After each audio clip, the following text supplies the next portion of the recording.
Hello everyone, পুম্পুর হুজ্জতি আর একটা ছোট্ট mini ব্লগে আপনাদেরকে স্বাগত জানাই। বাজেট কম কিংবা হাতে সময় কম, দুটোতেই কিন্তু শেষ ভরসা দীঘাই থাকে। বাঙালিদের দীঘা কিন্তু একটা অন্যতম প্রিয় জায়গা বলতে পারেন।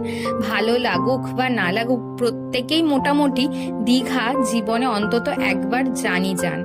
আর এখন দীঘাতে এত হোটেল, এত রিসর্ট হয়ে গেছে যে আপনাদের কখনোই যাওয়ার সময় ভাবতে হবে না রুম পাবো কিনা, হোটেল অ্যাভেলেবেল আছে কিনা। বিবাহিত জীবনে প্রবেশ করার পর থেকে প্রত্যেক বছরই আমরা দীঘা ট্যুর একবার করি। তো এই বছরও তার অন্যথা হয়নি।